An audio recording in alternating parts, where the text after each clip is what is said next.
guest, somebody I've known for quite a few years. She is a Houston native. She is a farmer candidate for President of the United States in 2020. She is Mary Ann Williamson.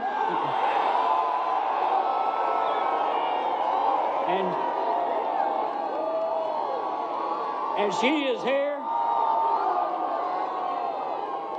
She is here to endorse Bernie Sanders for president.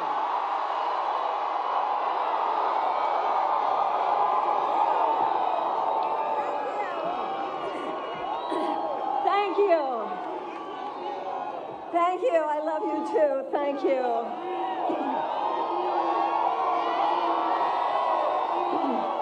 Thank you. I was born and raised in the great state of Texas, as was my mother. And I am someone, there are millions of us, who have always looked to Jim Hightower as a model for how to do it right. When I was a little girl growing up in Houston, I used to put my hand in front of my heart, like millions of others. And I took a pledge of allegiance. It was to a flag and for the principles on which it stands: liberty and justice for all. Now, some people don't really understand the point of saying something like the Pledge of Allegiance anymore, but I know there was a point for me. The fact that when I was a little girl, all those years at Mark Twain Elementary School, the fact that as a little girl, I put my hand in front of my heart and I pledged allegiance to liberty and justice for all turned me into a woman who gets really pissed when I see it not happening.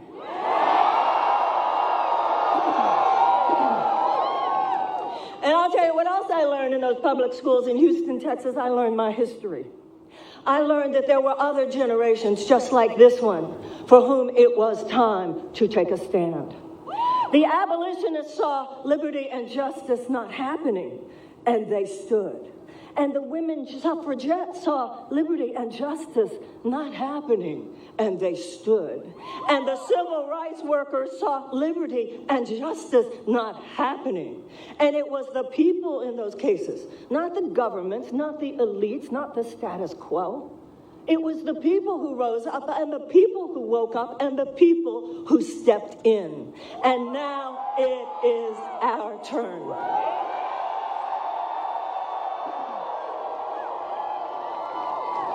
And of course, we're being told, oh, it can't happen. He can't beat Trump. Bernie can't beat Trump. It can't happen. Well, what do you think they told the abolitionists? They said to the abolitionists, abolishing slavery isn't possible. It can't happen. And they said to the women suffragettes, oh, it's not possible. It can't happen. And they said to the civil rights workers, it's not possible. It can't happen. Look at all the forces arrayed behind slavery, behind the suppression of women, behind institutionalized white supremacy and segregation. And did the abolitionists and the women suffragettes and the civil rights workers say, oh, okay? Hell no. I'll tell you what they said. It's possible. It can happen because we're going to make it happen.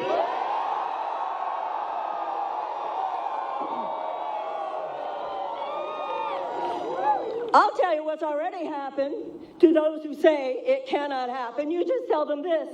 It already happened. He won Iowa. It already happened. He won New Hampshire. It already happened. He won Nevada. And by doing all those things, Bernie Sanders has taken a stand. And Bernie Sanders has been taking a stand for a very long time.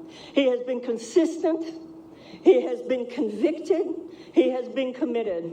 And now it's time. I'm here and you're here because it's time for us to take a stand with Bernie.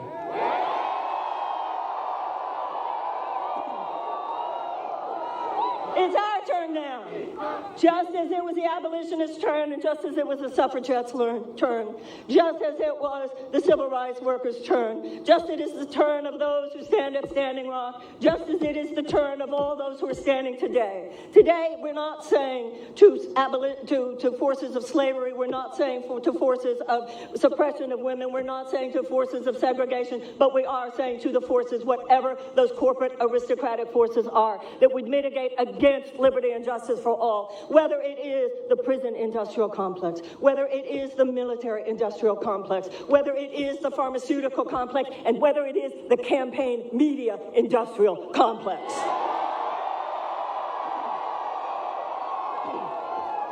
We are here, and we are infused with the same spirit that infused our ancestors, and we're here to stand up in honor of our ancestors and in deep devotion to generations who will come after us. We now look back at the abolitionists, and we look back at the segregationists, we look back at the civil rights workers, and we look back at the abolitionists, and we go, wow, they did it. They had the fierceness, they had the grit, they had the courage, they had the grace. They stood up for what America can be. And let one day generations look back at us and let us know that we did what those before us have done. And we said in our time to the forces who would say it can't be done, this liberty and justice stuff, it's a dream. It's just something you talk about. But when it gets in the way of the financial interests of a few, you can't have that. And we have been trained in America over the last few decades to expect too little, to say pretty please about things that should be the right of every American. Today, we're tired of saying pretty please. We're going to stand up. We're going to show up because we woke up, and we're going to say with grace, we're going to say with style, we're going to say to all those who say liberty and justice cannot be done, sure hell can be, because we're here and we're with Bernie. Thank you very, very much.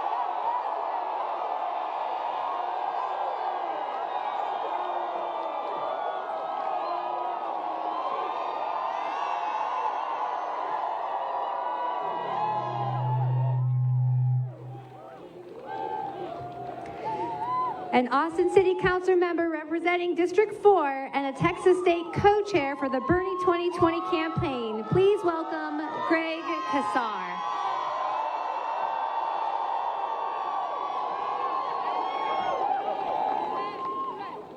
What's up, Austin?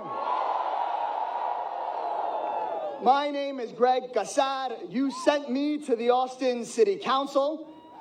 I'm a proud co-chair of this campaign, and I'm the proud son of Mexican immigrants from right here in Texas. Do y'all remember when the political pundits were saying it was impossible and there was no way that Bernie could be the nominee? Y'all remember? That wasn't that long ago. How does it feel to prove them all wrong? Our movement won more votes than anyone in Iowa, more than anyone in New Hampshire, and we won Nevada in a landslide. Wait till they see what we do in Texas. Here's the truth.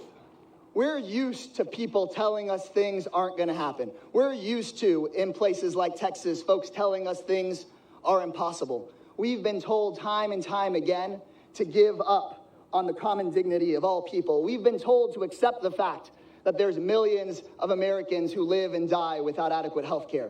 We've been told to just accept the fact that more people are in cages in this country than anywhere else in the world. We've been told that another world is not possible.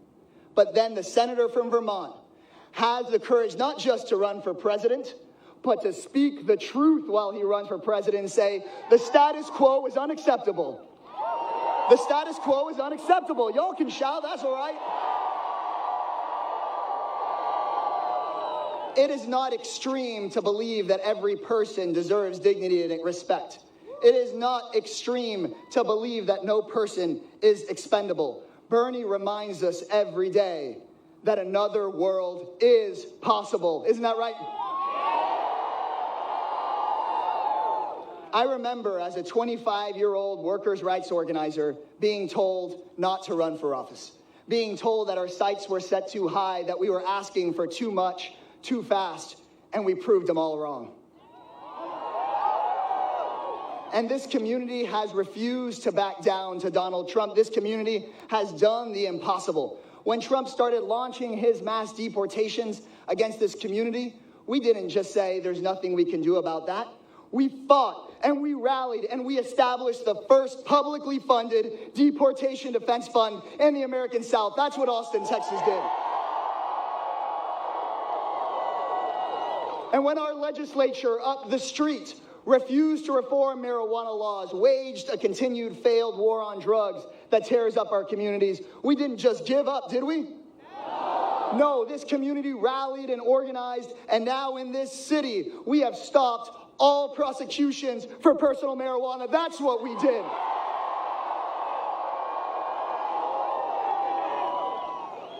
If that's what we can get done as a city, imagine what we can get done as a country with Bernie as our organizer-in-chief in the White House.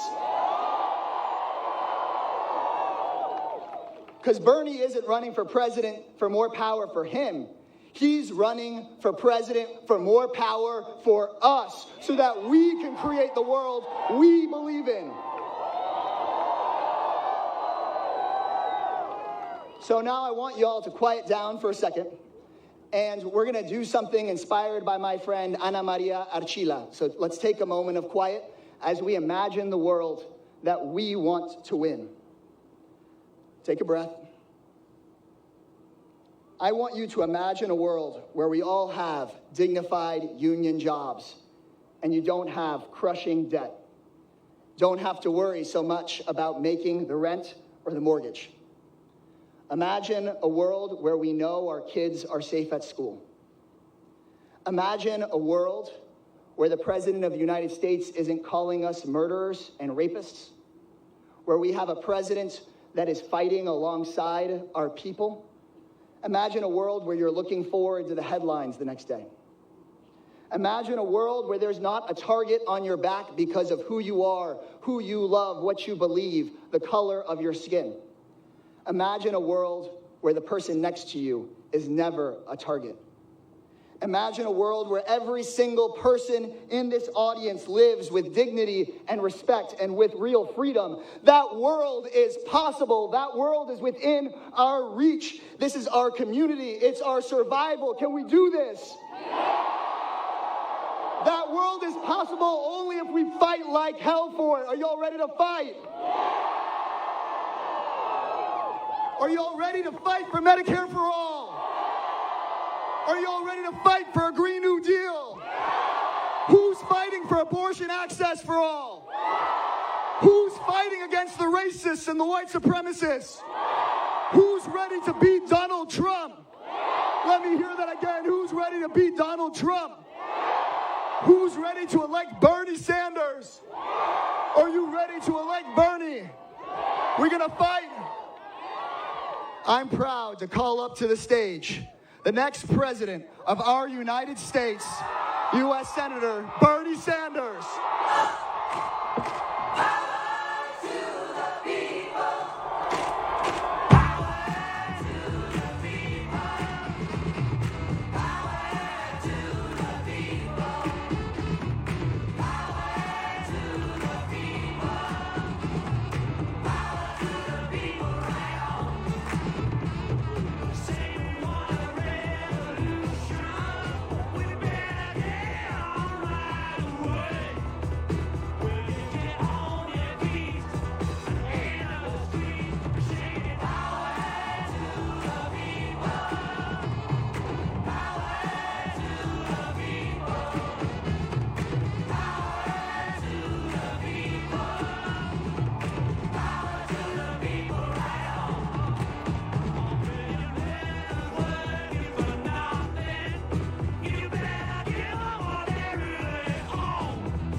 My God, there are a lot of people here tonight.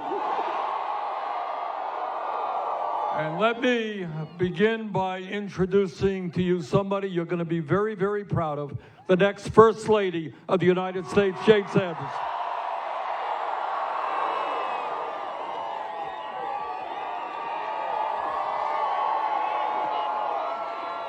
I cannot believe how many people are here. It's amazing. Let me thank the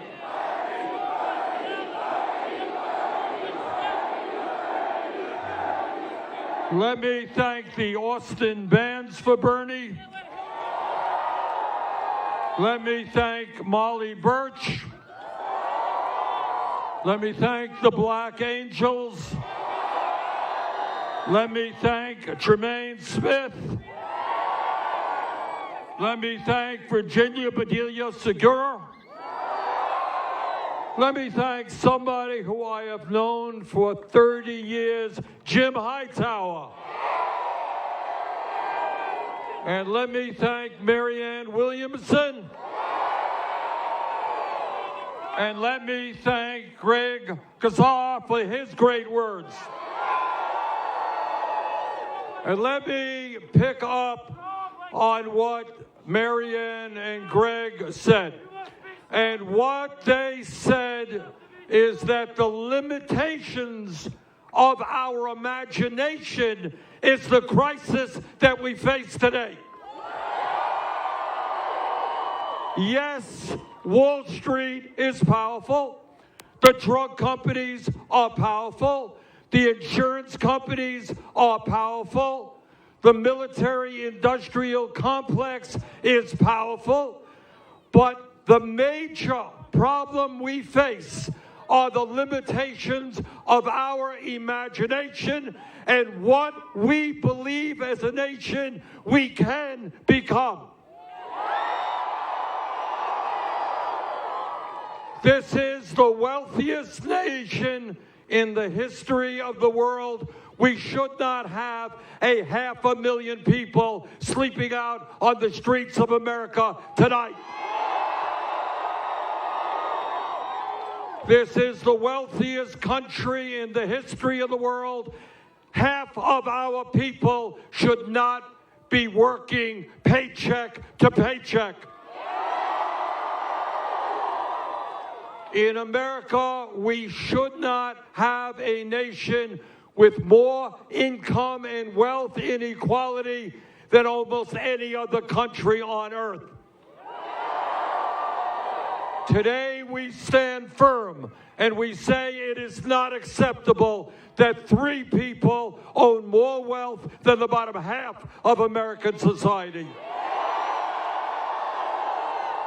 In Texas, in Vermont, and all across this country, we got millions of people working 2 or 3 jobs to put food on the table. We got moms who cannot afford child care. We got kids who go to bed hungry. This is America. We will provide a good quality life for all of our people.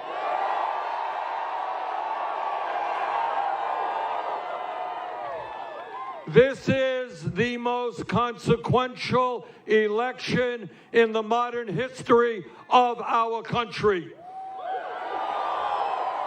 And together, we're not only going to win here in Texas on Super Tuesday, we're going to beat Trump in November.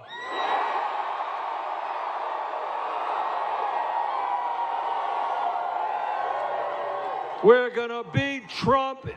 We are going to beat Trump because the American people are sick and tired of a president who lies all of the time.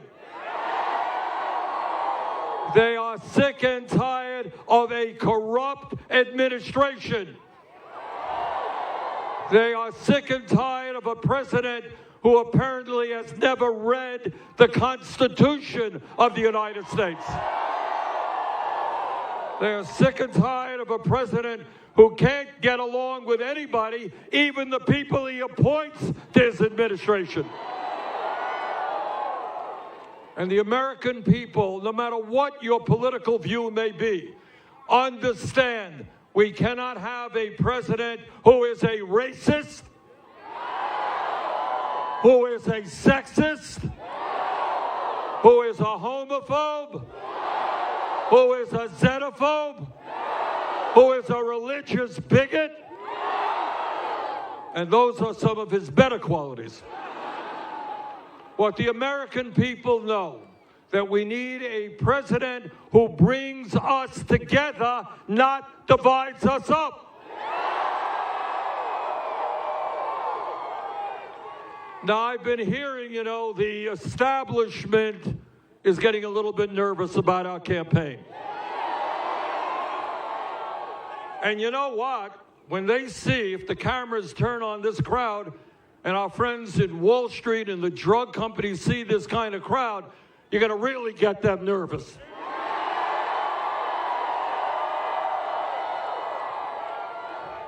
Because their nightmare, and that's what Greg was talking about, and that's what Marianne and others were talking about.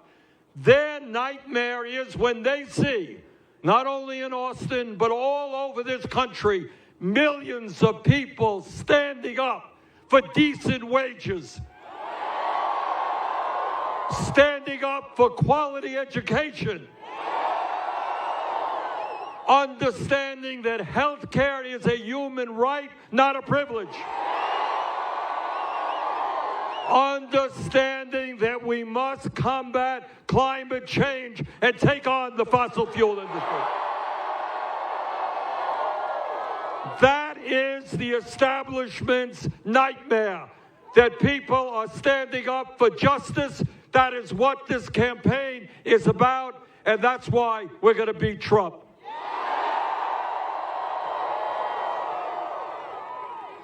Well, the establishment says we can't beat Trump.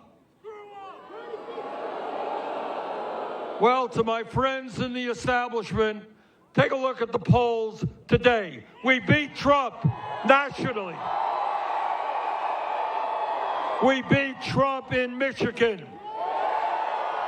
We beat Trump in Wisconsin. We beat Trump in Pennsylvania. And you know what? We're going to beat him here in Texas.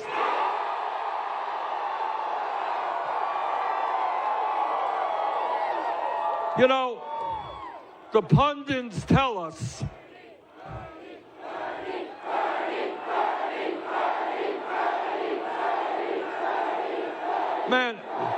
the pundits tell us that Texas is a conservative state.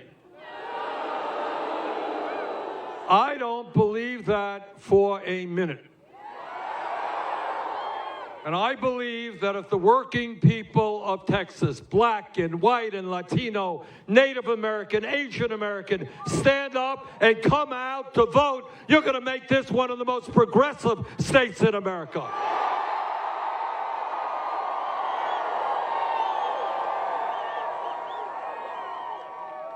The reason that we are going to beat Trump is because we have the strongest grassroots movement of any campaign in modern American history. We don't go to billionaires' homes to raise campaign funds. We don't have a super PAC. In our campaign, and everybody here should be proud of this because we're in this together. In our campaign, we have received more campaign contributions from more people than any candidate in the history of the United States.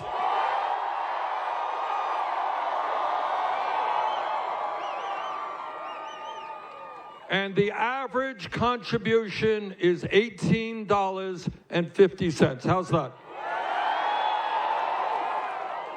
The major profession that supports us, not Wall Street speculators, not the CEOs of the drug companies. The major profession that supports us are teachers.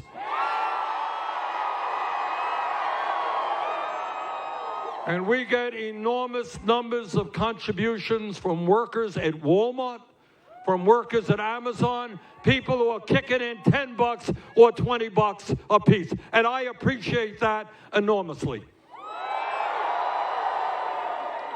So let us be blunt. This is a campaign of the working class of America, by the working class of America, and for the working class of America. And as a son of the American working class, I could not be prouder. And as the son of an immigrant, I could not be prouder to be here with you today. We are not going to let Trump and his friends demonize immigrants in this country.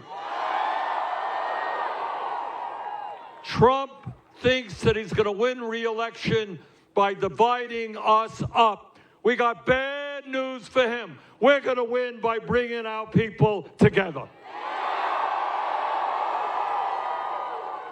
And we're going to win because we have an agenda that says to the corporate elite, that says to the 1%, that this country belongs to all of us, not a handful of billionaires. I am tired of seeing workers in Texas and all over this country work for starvation wages. You can't raise a family on $10 an hour or $12 an hour. And that is why we're going to raise that federal minimum wage to $15 an hour. It's why we are going to make sure that women receive equal pay for equal work. It is why we are going to make it easier for workers to join unions. It is why we're going to create millions of good-paying union jobs, rebuilding our crumbling infrastructure. And when we talk about infrastructure, I'm talking about affordable and low-income housing as well. Not only is it a disgrace that 500,000 people tonight will be living out on the streets, it is a disgrace that 18 million families are spending half of their income to put a roof over their heads. We're going to put people to work building 10 million units of affordable and low-income housing.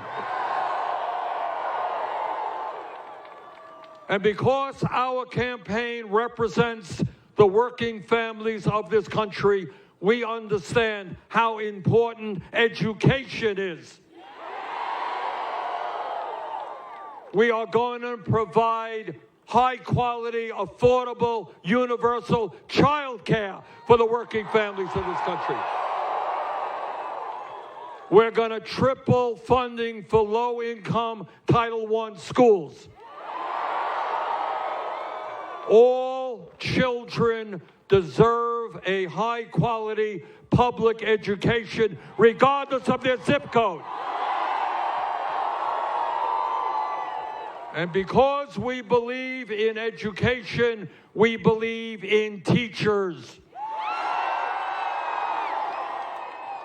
And I hope that many of you out there who are in school right now will give thought to becoming a teacher. We need great teachers in this country. We need African American teachers. We need Latino teachers. We need teachers for special education. We need, as a nation, to understand that when we get our values right, nothing is more important than educating the kids of this country. And when we talk about education, it is not a radical idea. You know, I've been accused of these radical, extreme ideas. It is not a radical idea to say that everybody in this country who has the desire and the ability should be able to get a higher education regardless of the income of their family.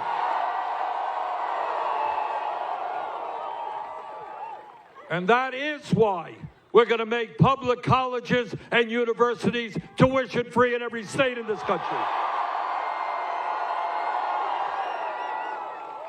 You know, 12 years ago, against my vote, Congress voted to bail out the crooks on Wall Street. See, we have an odd sense of justice in this country. If you are a Wall Street executive who runs a crooked operation and bankrupts the country, we bail you out. If you are a kid who gets arrested for possession of marijuana, you got a criminal record. And by the way, we're going to change that criminal justice system. But one of the things we are going to do, and we're going to have our friends on Wall Street pay for it, is cancel all student debt in this country.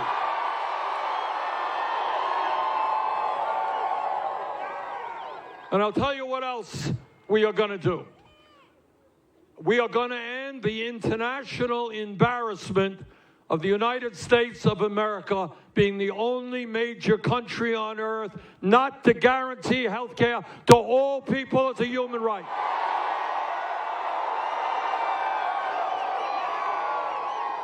So let me be as clear as I can be. Health care is a human right, not a privilege. We are going to end a cruel and dysfunctional healthcare system in which we as a nation are spending twice as much per person on healthcare as do the people of any other country. And yet, despite spending twice as much, $11,000 for every man, woman, and child in America, despite all of that, we have 87 million people who are uninsured or underinsured. We have 30,000 people, a conservative estimate, who die every year because they're not insured, they don't get to a doctor on time. And because of the corruption of the pharmaceutical industry and the price fixing, we are paying by far the highest prices in the world for prescription drugs, in some cases 10 times more for the same drug sold in Canada or in Mexico. And when you want to hear about the cruelty of this system, understand that about 500,000 people every single year go bankrupt because of medically related bills. Can you imagine somebody struggling for their lives, dealing with cancer or heart disease or Alzheimer's, struggling to stay alive, and then they got to deal with the financial ruin of their family because they got sick? That is cruel, that is outrageous, and together we're going to end that type of system.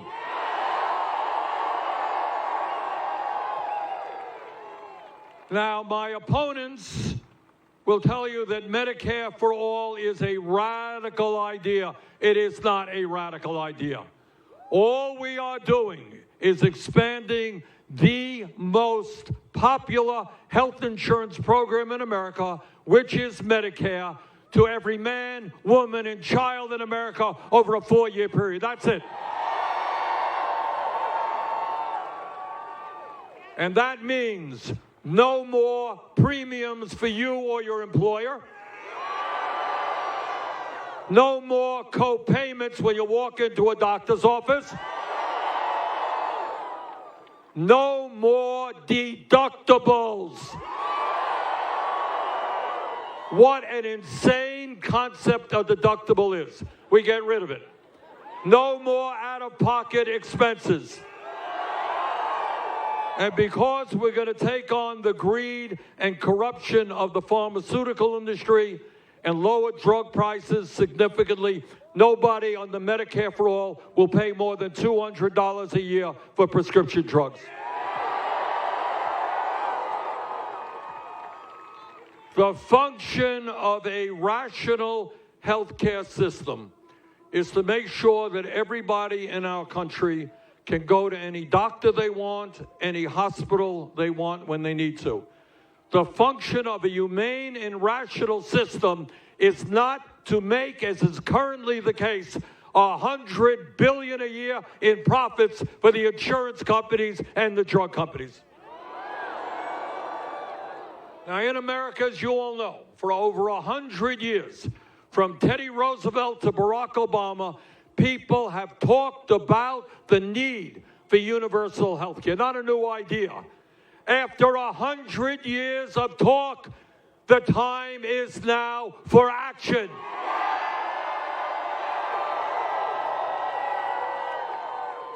So today we say to the drug companies and the insurance companies, whether you like it or not, we are going to pass a Medicare for all single-payer program.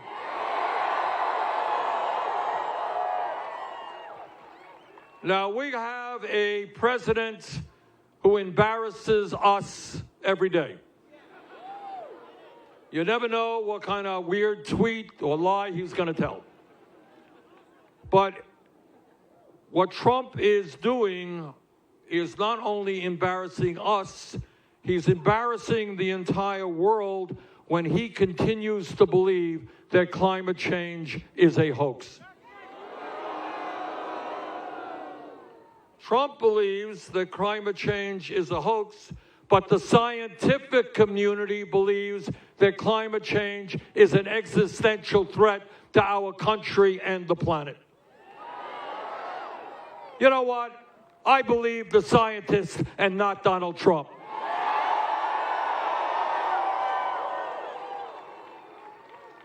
And I am very proud to tell you that our campaign has introduced the most sweeping and comprehensive climate change proposal ever introduced by any candidate for federal to office. This is a proposal based on the principles of the Green New Deal.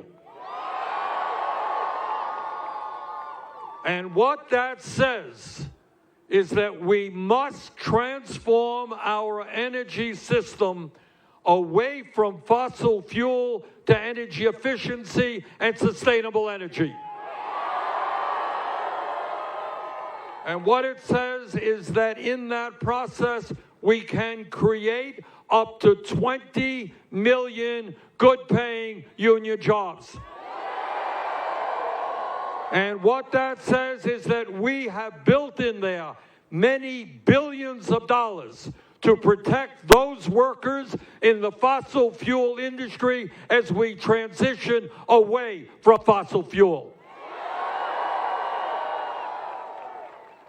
Bottom line is, what the scientists are now telling us is that the problems of climate change are far more severe than they had previously perceived. Polar ice caps are melting at a faster rate. Oceans are warming.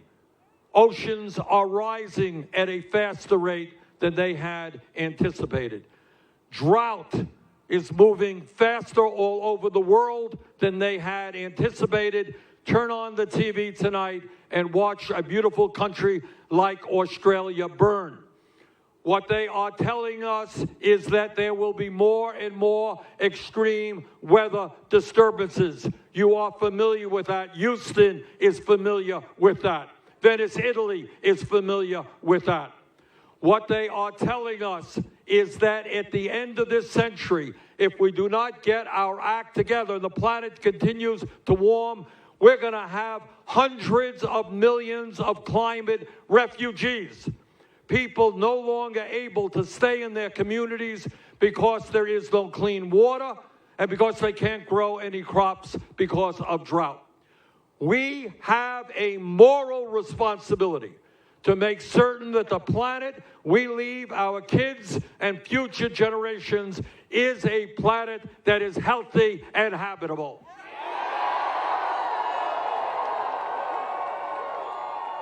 And this is a tough issue. This is a tough issue because it is not just an American issue. This is a global issue. And as president, what I will do with as much imperative, moral imperative as I can. Reach out to the people in China and Russia, India, Pakistan, all over the world, and make it clear that we as a planet are in this together. And that maybe, just maybe, instead of spending $1.8 trillion a year on weapons of destruction designed to kill each other, maybe, just maybe, we might want to pool our resources and fight our common enemy, which is climate change.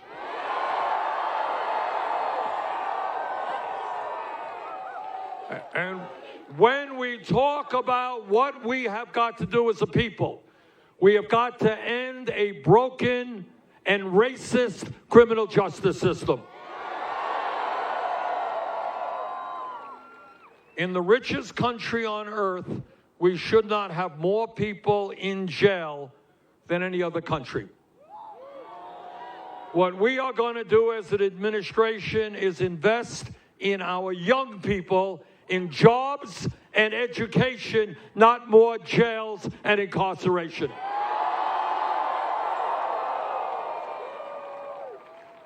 As we speak right now, there are 400,000 Americans behind bars who have not been convicted of anything.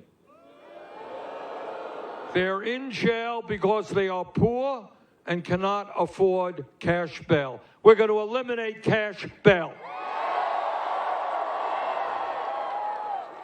We don't believe that corporations should make huge profits locking up fellow Americans. We're going to end private prisons and detention centers.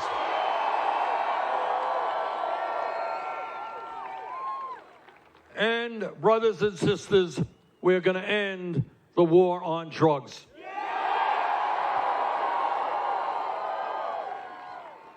On my first day in office, through an executive order, we will legalize marijuana in every state in this country.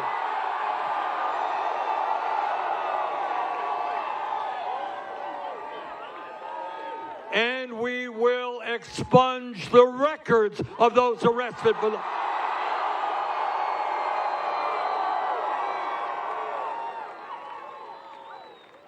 We want to move to equal justice under the law.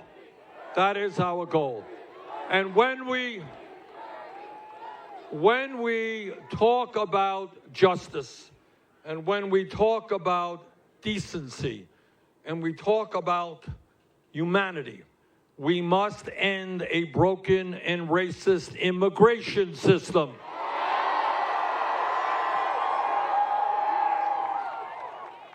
As the son of an immigrant, I will, on day one, end the demonization of the immigrant community in this country. On day one, through an executive order, we will repeal all of Trump's racist immigration executive orders. On day one, we will restore the legal status of the 1.8 million young people and their parents eligible for DACA. On day one, we will begin to make fundamental changes on border policy. Under our administration, federal agents will not be yanking babies away from the arms of their mothers. Under our administration, we will end the ICE raids that are terrorizing communities all across America.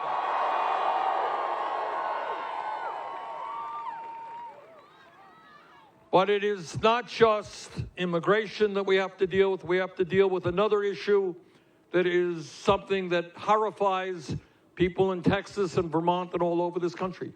We are tired of the level of gun violence that we see. Yesterday, I was at the memorial in El Paso where 22 people were shot down in cold blood. And this type of gun violence is going on across this country. So here is my promise to you. our gun safety legislation will be written by and for the American people, not the NRA. We will have universal background checks. We will end the gun show loophole. And we will do what the American people want, and that is ban the sale and distribution of assault weapons in this country. Now, as a United States Senator, I hear a lot of speeches on the floor of the Senate from conservative Republicans, including your own. And their mantra is, you know, they are conservative and they believe in small government and they believe in getting the government off the backs of the American people. You can do whatever you want. Well, I say to those hypocrites that if you believe in getting the government off the backs of the American people, understand that it is women who have the right to control their bodies, not the government.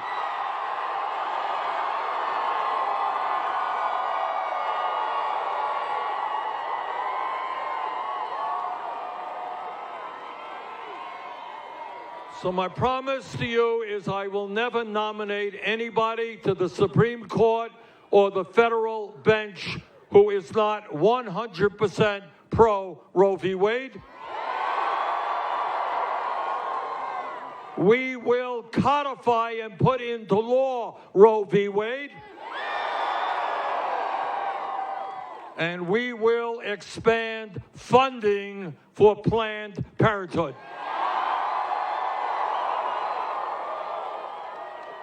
Bottom line is, it is women who will control their own bodies, not the government. So, Texans, here we are. A week from Tuesday, there will be an enormously important primary here in this state. And what I believe is if there is a high voter turnout, if you all come out to vote and you bring your friends and your neighbors and your family, we are going to win and win big here in Texas.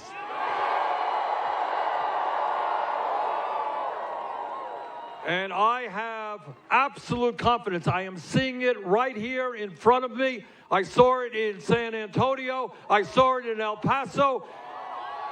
I am seeing the working families of Texas stand up and say, no, we're not going to have Trump for another term.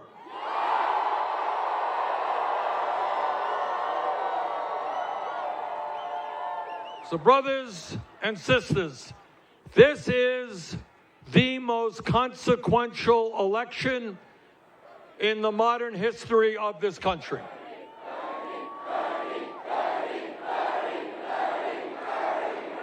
Well, you know, I am a U.S. Senator, and I got a big ego, and I appreciate the Bernie. But it ain't Bernie, it is us.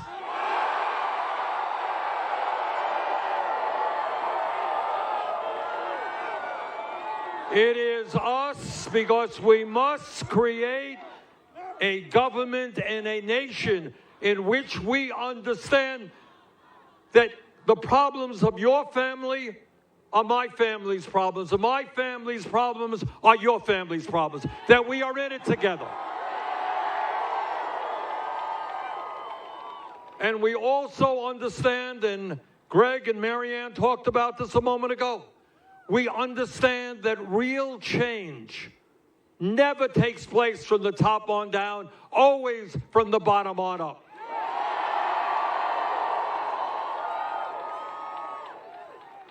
Nelson Mandela said something very profound.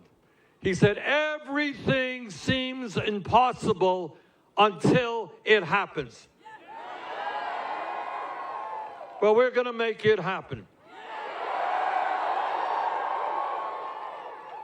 We are going to raise the minimum wage to a living wage. We're going to make sure that all of our people have good quality education without going deeply into debt. We are going to guarantee health care to all as a human right. We are going to see this great country lead the world in tackling climate change. Now, you know, as a United States Senator, I deal with the corporate elite all of the time. And I would be lying to you if I did not tell you that Wall Street and the drug companies and the insurance companies and the fossil fuel industry and the military industrial complex and the prison industrial complex, these are powerful people. They have endless amounts of money. They own the media. They control our economy. They have enormous influence over the political process in America. That's the truth. But at the end of the day, the 1% is 1%.